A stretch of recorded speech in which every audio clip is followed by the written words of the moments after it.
Gusto de saludarlos esta mañana y pues a nombre de CADEFI les damos la más cordial bienvenida a esta capacitación que vamos a tener especialmente enfocada a que no tengamos diferencias con el IMSS Infonavit. Hoy en día sabemos que es una obligación muy importante, pero sabemos que cobra mayor relevancia en torno, por ejemplo, en el Infonavit a esta reforma que todos sabemos que se dio en febrero del 2025 y que pues ya tiene aplicación para estas fechas, pero también en cuestiones de las obligaciones que tenemos con el IMSS. Así que voy a estar enfocada en darles los tips que a lo largo de las asesorías y de todo lo que hacemos con las empresas, pues bueno, justamente estamos viendo todos esos pequeños detalles que pasan a veces y que nos llevan a tener diferencias con el IMSS. Y bueno, ya creo que todos sabemos más o menos las consecuencias de esas diferencias. Así que soy la maestra Gabriela Rivera, les doy la más cordial bienvenida y vamos a comenzar, ya que vamos a estar hablando ampliamente de lo que es la parte de ITSE, SUA y SIPARE, justamente como para que estas tres herramientas nos ayuden al correcto cumplimiento de las obligaciones patronales, que bueno, básicamente van enfocadas a la obligación del pago de cuotas obrero-patronales. Así que vamos a empezar. Justamente este uso estratégico que le vamos a estar dando tanto a los portales como al software que nos proporciona el IMSS, que en este caso es el SUA.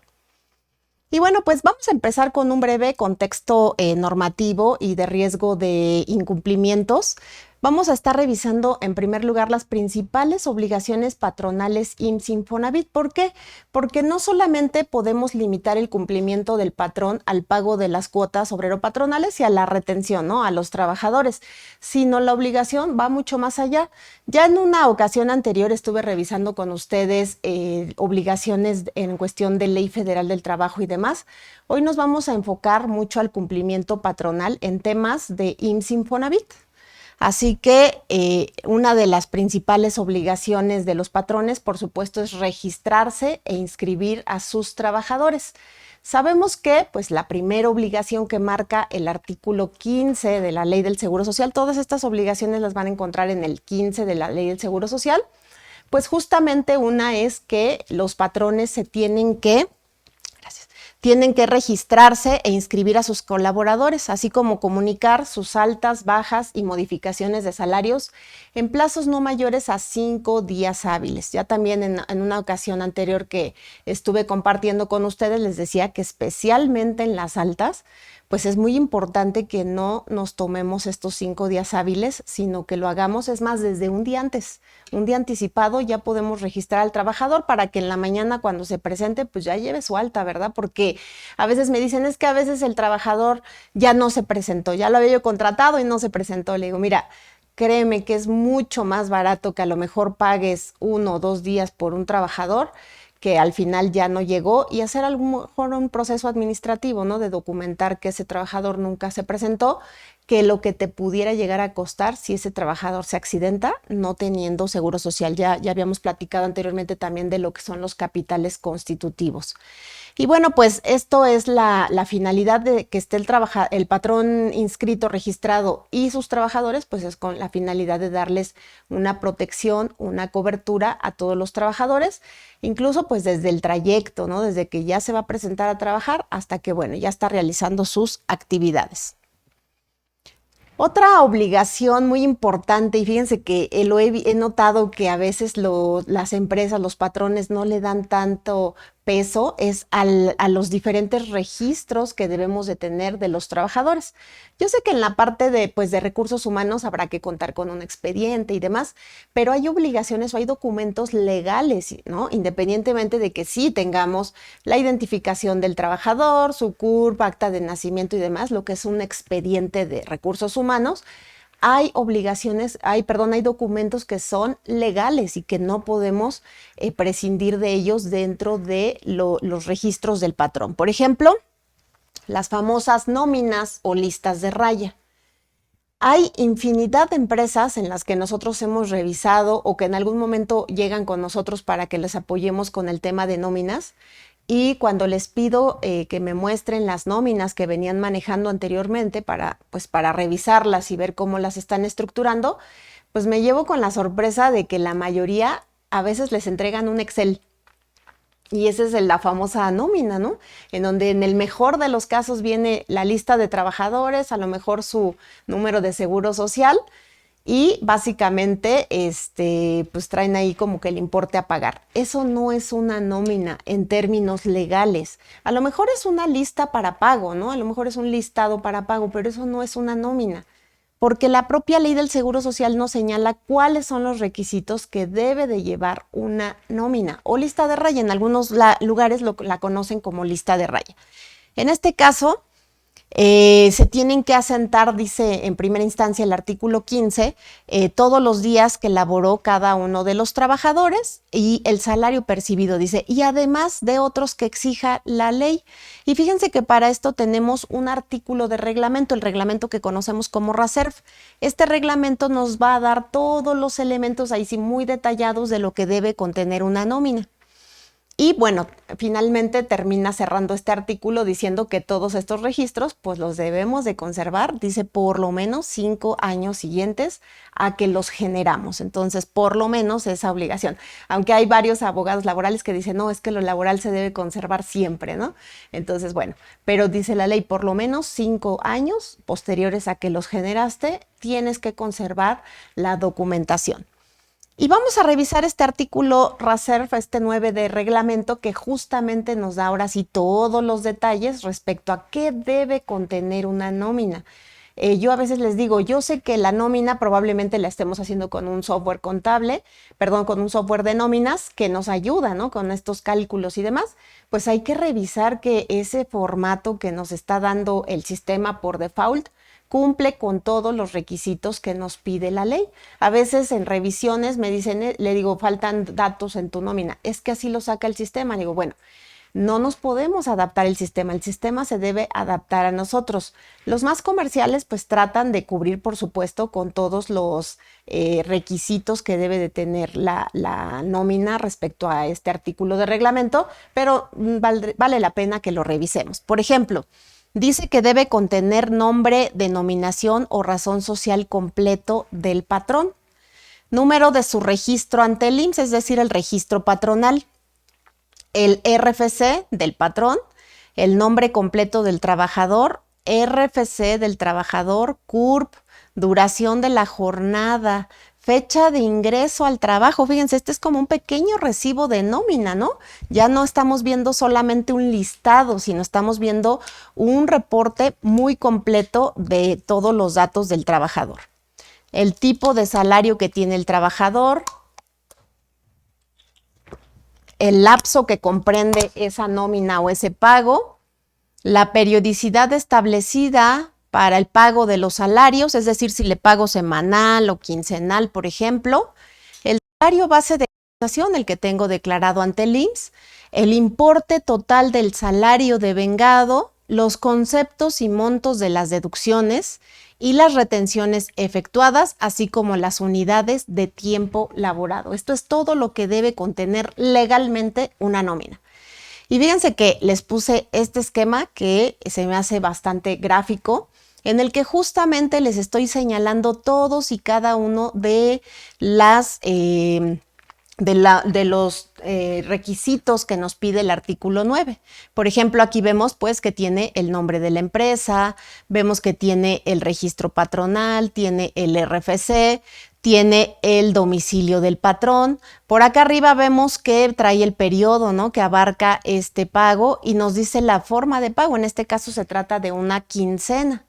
Por aquí vemos aparte todos los datos o los registros del trabajador, por ejemplo, su nombre completo, por acá vemos el RFC, vemos el número de seguro social del trabajador, su CURP, el tipo de salario, por ejemplo, aquí nos dice que es un trabajador con salario fijo, nos da su salario diario y el salario base de cotización, cuál es la unidad de pago, en este caso pues le estoy... Como ven, este es un ejemplo de lo que debe de tener una nómina. Ahora, esto es por supuesto de un trabajador. Todos los trabajadores deben de traer los mismos requisitos. Así que verifiquen que efectivamente están llevando las nóminas porque en caso de una revisión de parte del IMSS, pues por supuesto es un documento que nos va a revisar y va a revisar que cumpla con los requisitos, ya que ya vimos que sí se encuentra la obligación dentro de la ley y también dentro del reglamento. Otra de las obligaciones patronales, digo, de las más importantes, ¿verdad? De la que más persigue el IMSS, el cumplimiento, pues es el pago de las cuotas obrero-patronales. Sabemos que el pago completo de la cuota está a cargo del patrón. Ya sabemos que una parte le corresponde al trabajador, otra le corresponde al patrón, pero al final el responsable de retener y de pagar es justamente el patrón. Y ya sabemos que tenemos que hacerlo a mes vencido, a más tardar el día 17 del mes siguiente al que corresponde el pago. Entonces son de los pagos que hacemos de manera vencida y no de manera anticipada, ¿no? ¿Por qué? Pues porque pueden surgir una serie de eventualidades durante el periodo que a lo mejor permiten que el patrón no pague completa las cuotas, que pague solamente una parte, o se pueden dar movimientos de altas, bajas, modificaciones, etcétera, durante el periodo. Por eso se tiene que hacer a mes vencido. Otra de las obligaciones importantes es proporcionar información sobre las obligaciones a su cargo. Es decir, si el IMSS en algún momento llega a hacer una revisión, una inspección, bueno, pues habrá que proporcionarle toda la documentación que nos solicite. Que básicamente a veces pensamos que el IMSS pues no es una autoridad 100% que cuide, por ejemplo, los derechos laborales y demás, pero acuérdense que la integración del salario base de cotización está íntimamente ligado a la cuestión laboral, ¿no? A lo que le estamos haciendo en pagos al trabajador. Y bueno, pues por supuesto que el IMSS también tiene la facultad de revisar justamente esos pagos que estén dentro de lo que marca la ley o que si son superiores, bueno, pues ver si forman parte del salario base de cotización o no. Y por eso es importante. También otro concepto que nos pueden estar revisando, pues son justamente que las madres trabajadoras, por ejemplo, hayan gozado de sus periodos de descanso durante la maternidad, que se les haya incluso concedido el periodo de lactancia, que los trabajadores que tengan sus vacaciones, ¿no? Por ejemplo, y demás. Entonces nos van a revisar estos documentos que justamente va a pedir el IMSS para revisar que el salario base de cotización está bien integrado y que además estamos pagando correctamente las cuotas. Saben que el salario es la base para posteriormente el cálculo de las cuotas obrero-patronales. Y bueno, pues esta justamente un poco de la mano con esta información que tenemos de cada uno de los trabajadores que hemos venido recabando, pues es esta parte de la inspección, ¿verdad? Estas inspecciones las tiene que hacer el IMSS con apego a los requerimientos de Código Fiscal, pero pues al final del día puede ser que nos llegue alguna visita domiciliaria, en este caso del IMSS, para verificar cumplimiento de obligaciones o para verificar que no tengamos trabajadores que no estén registrados dentro de la nómina. Es más, que no estén con salarios inferiores a los que les correspondería. Recuerden que el IMSS es una autoridad recaudatoria también, fiscalizadora, y al final del día lo que quiere es que el cumplimiento del pago de las cuotas obrero-patronales pues esté correcto. Y bueno, pues fíjense que aquí les estoy agregando un programa de inspección 2025 de parte de la Secretaría del Trabajo y Previsión Social. De hecho, por ahí en el material que está en la plataforma viene justamente ese programa de inspección. ¿Por qué? Porque es importante que lo revisemos si es de la Secretaría del Trabajo, pero estamos revisando cuestiones del IMSS. Ahorita les voy a comentar algunas situaciones que contiene ese plan o ese programa de inspección de la Secretaría y que va a servir también como apoyo para la fiscalización del IMSS. Así es que es muy relevante que lo revisemos, por eso se los adjunté. Y aquí, pues obviamente la Secretaría del Trabajo pues es más integral, ¿verdad? Porque sí va a buscar, va a cuidar que se estén respetando, se estén cumpliendo con obligaciones laborales y pues también, por supuesto, del seguro social. No está desvinculada, ¿no? Al contrario, es una autoridad que integra todas las condiciones laborales y que incluye el seguro social, con el fin de que no se vulneren los derechos de los trabajadores.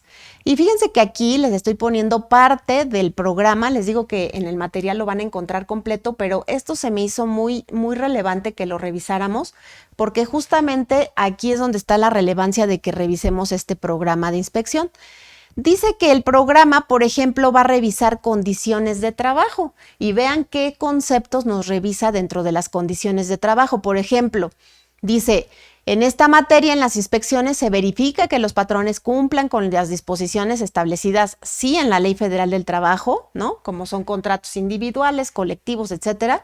Pero además dice que tengan el acceso a prestaciones sociales, como pues la seguridad social, también el aguinaldo, utilidades, vacaciones. El registro patronal va a verificar la Secretaría del Trabajo que tengas tu registro patronal en Infonacot, en el IMSS y en el Infonavit, ¿no? Entonces vean cómo sí revisa, aunque estamos hablando de la Secretaría del Trabajo, pues sí revisa cuestiones de seguro social, aquí lo vemos claramente, así como el cumplimiento correcto de los enteros correspondientes. Entonces vean, esta revisión, esta inspección va enfocada también a que estemos pagando las cuotas, en este caso obrero-patronales. El respeto a jornadas laborales, pago puntual, correcto de salarios, de acuerdo con la ley, observancia de obligaciones derivadas de la subcontratación, que ya también en algún momento les he comentado, pero pues acordémonos que esta obligación de REPSE, que hoy en día está siendo bastante complicada para algunas empresas, ya que implica una gestión de verdad muy importante respecto a obligaciones y sobre todo, bueno, también las empresas que tienen el registro tienen que cumplir con una serie de requisitos, pero también las empresas que contratan a trabajadores a través de estas REPSE, bueno, pues esta subcontratación que maneja la Ley Federal del Trabajo, este REPSE de alguna manera nos hace que nos estén revisando constantemente nuestros clientes, ¿no? Porque sabemos que los clientes, para darle validez a las facturas que les damos por concepto de ese personal, pues para que tenga validez, para que tenga materialidad, debe de cumplir con muchos requisitos, ¿no? Y entre ellos, que esa empresa nos esté inspeccionando, que cumplimos con requisitos o que estamos al corriente de obligaciones fiscales, que estamos pagando los impuestos que se retuvieron al trabajador, pero también las obligaciones del Seguro Social, de Infonavit, etcétera. Entonces, es una obligación de verdad muy robusta para las empresas y que, bueno, empresas muy grandes tienen plataformas dedicadas a revisar a todas las empresas REPSE que les prestan servicios. Imagínense, pues, una constructora muy grande que tiene que revisar 50 REPSES. Sería muy complejo, así es de que ya existen plataformas en las de que el propio proveedor REPSE entra, sube todos sus comprobantes y la propia plataforma les pone un semáforo y dice si está en cumplimiento y en ese caso les programan su pago. Si no están en cumplimiento, entonces tienen que a lo mejor actualizar su opinión de cumplimiento hasta que salga positiva o realizar algún pago que esté pendiente, etcétera. Y en ese momento, pues ya les condicionan el pago y están en lo correcto porque les digo, si no cumplen con todos los requisitos, su factura corre el riesgo de ser no deducible o su IVA no acreditable. Y eso no lo quiere nadie. Entonces, por eso es que es tan relevante que se haga esta revisión muy detallada. Asimismo, se comprueba que las empresas dispongan y apliquen protocolos para prevenir discriminación, violencia, acoso, hostigamiento y medidas para erradicar el trabajo forzoso e infantil.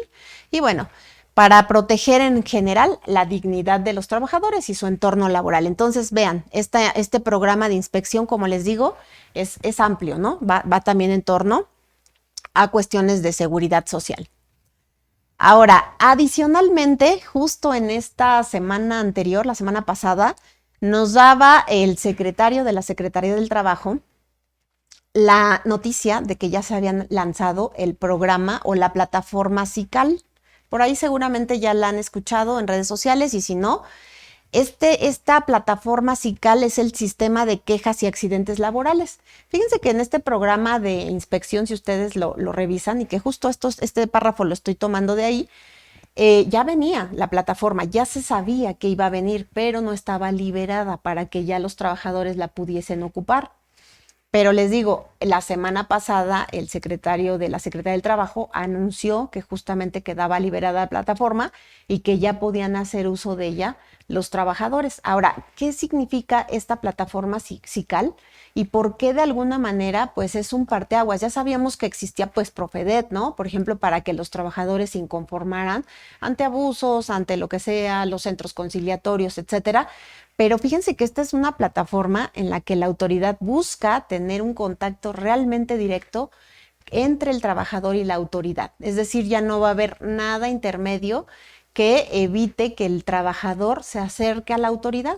Y fíjense que se lanzó con la etiqueta de que es anónimo. Cuando te intentas registrar en la plataforma, pues sí te va a pedir un correo, ¿no? Te va a llegar una liga al trabajador y en esa liga cuando ingreses te va a pedir nombre completo, me parece que el domicilio, pues obviamente un número de teléfono, te pide creo el número de seguro social, la CURP, te pide varios datos. Y me decían, algunos trabajadores comentaban, es que entonces no es anónimo. Bueno, del trabajador hacia la autoridad no es anónimo. Por supuesto que te tienes que identificar, porque si no, ¿cómo posteriormente la autoridad te daría seguimiento? Pues sería imposible, ¿verdad? Es anónimo y donde la autoridad garantiza que sea anónimo es de la autoridad hacia el patrón. Es decir, cuando la autoridad llegue con el patrón y le diga, oye, me están reportando irregularidades en cuestión a la cuestión de sus derechos laborales, entonces en ese momento no se va a proporcionar la información del trabajador que ha levantado la queja o la denuncia. Entonces es anónimo de la autoridad hacia el patrón y no del trabajador hacia la autoridad, ¿vale? Entonces, ¿qué es este sistema de quejas y accidentes laborales? En el marco, dice, de las estrategias de modernización, tecnología y mejora de la gestión pública, se llevó a cabo el desarrollo de esta plataforma SICAL, que permitirá gestionar de manera puntual las quejas y accidentes laborales presentados por los ciudadanos, ofreciendo un mecanismo transparente y eficiente para conocer y monitorear el estatus de atención por parte de la Secretaría del Trabajo. El diseño de SICAL ha incluido una etapa inicial de desarrollo, pruebas piloto, logrando validar su funcionalidad. Por eso es que no se había liberado anteriormente. Actualmente el sistema se encuentra en operación productiva, marcando un avance significativo en la digitalización de los procesos relacionados con la atención a quejas y accidentes laborales.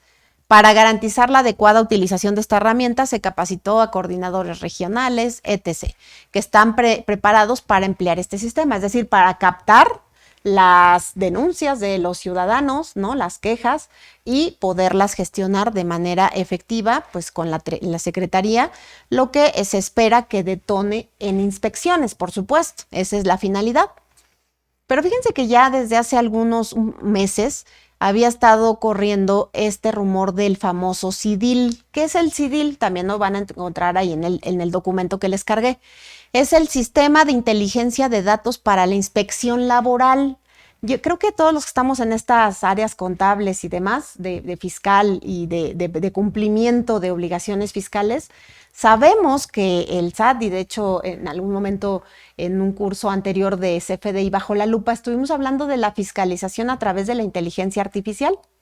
Y fíjense que ya no solamente está empleando el gobierno a través del SAT el uso o la aplicación de estos algoritmos, ¿no? De esta inteligencia artificial, sino ahora ya también la está implementando en la Secretaría del Trabajo con relación a la revisión laboral, la revisión de las obligaciones de los patrones. Y para eso se crea este sistema de inteligencia de datos para la inspección laboral, el famoso CIDIL, con el propósito de fortalecer las capacidades analíticas en la supervisión del cumplimiento de la normatividad laboral. Dice, se han iniciado trabajos para implementar el CIDIL, el cual representa una base significativa en la modernización de procesos de inspección, al ser una herramienta, vean aquí, basada en inteligencia de datos, analítica y predictiva, orientada a identificar y prevenir riesgos de incumplimiento en los centros de trabajo. Ya sabemos o ya habíamos platicado acerca de esta inteligencia de datos y esta analítica, que justamente son los algoritmos que va aplicando, de inteligencia artificial que va aplicando la autoridad en algunos sectores que quiere revisar a detalle. Anteriormente, hace muchos años, sentíamos que la autoridad fiscal no llegaba tan fácilmente a las empresas, y es más, incluso decíamos, pues si somos una empresa pequeña, pues ¿qué nos va a estar revisando el SAT, verdad? ¿Qué va a estar viniendo aquí a enviarme a un auditor, a hacerme una auditoría? Si es un negocio muy pequeño, realmente nadie lo nota, ¿no? Y con el tiempo, así como ha ido entrenando el SAT sus algoritmos, hemos sentido la fiscalización, no solamente los empresarios, sino también los mismos trabajadores. Recuerden que a principios de año, y es más, desde finales del año pasado, les empezaron a llegar a los trabajadores correos con del SAT diciéndoles que debían declaraciones de ejercicios anteriores, ¿no? Y entonces empezó a fiscalizar, bueno, pues ya está los trabajadores que jamás habían sentido la fiscalización del SAT. Siempre se quedaba en el empresario, en los, a lo mejor profesionistas independientes todavía, pero nunca había llegado hasta los trabajadores. Y hoy en día ya está, hasta ya permeó la fiscalización. Pero es justamente a través de estos algoritmos de inteligencia artificial que lo está logrando, porque en realidad si nosotros vemos las estadísticas de cuánto gasta el SAT en estarnos recaudando, pues también la estadística va bajando en costos. ¿Por qué? Pues porque ya no necesita tanto personal, sino que ya con las inversiones que tiene en tecnología, pues ha logrado abarcar mayor número de contribuyentes que está fiscalizando muy puntualmente. Porque no solamente es, oye, te recuerdo que por ahí tienes algo que me debes, no. Te dice, me debes o no has presentado los ejercicios 21, 22 y 23 en los cuales tuviste tantos patrones, tantos recibos timbrados, tantos ingresos, o sea, te da todo el detalle, ¿no? Entonces, hoy en día vemos cómo están funcionando esos algoritmos en la parte fiscal, pero ya también están esos algoritmos aplicándose en la parte de la Secretaría del Trabajo. Entonces, no dudemos que al rato también nos van a estar empezando a llegar correos de ya detectamos que, ¿no? Con toda la información que está analizando el algoritmo acerca de nosotros como empresa o como patrón, porque ya sabemos que un patrón también puede ser una persona física. Dice, esto orientado a identificar y prevenir riesgos de incumplimiento en los centros de trabajo. El CIDIL procesará y explotará múltiples fuentes de información internas y externas, es decir, también se puede hacer allegar de bases de datos, por ejemplo, de información que tiene el SAT y también, por ejemplo, del IMSS, ¿no?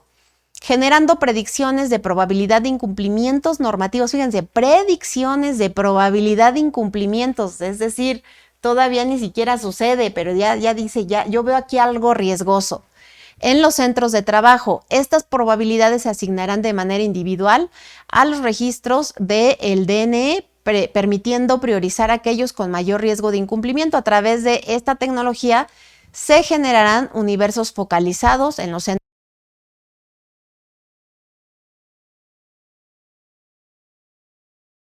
Tablero, como comenté antes, que estamos en un tablero en el SAT con color amarillo, verde, naranja, rojo, ¿no? Y quién sabe si hasta negro también, que utilizarán para diseñar y ejecutar operativos de inspección precisas y efectivas. Así que la implementación de esta herramienta permitirá a la Secretaría del Trabajo optimizar sus recursos y mejorar la calidad de las inspecciones. Por eso hace tiempo escuchábamos mucho hasta en las noticias que decían que ya iba a revisar las cuestiones del cumplimiento laboral, la Secretaría del Trabajo, con inteligencia artificial. Pues es justamente este programa CIDIL. Ahora, ¿cómo prepararse o cómo sugerimos que nos preparemos ante estas cuestiones? Bueno, pues justamente dice, ¿cómo prepararse? Pues con auditorías internas preventivas, eso es lo más recomendable. ¿Esto para qué? Pues para que revisemos el cumplimiento de la Ley Federal del Trabajo, los reglamentos internos, obligaciones con IMSS e Infonavit. Actualización documental, por supuesto, con contratos, nóminas, registros de seguridad e higiene, bueno, todo lo que debamos de tener. Capacitación continua, formar a mandos medios y personal en prácticas laborales. Acuérdense que ya el entorno laboral ha cambiado.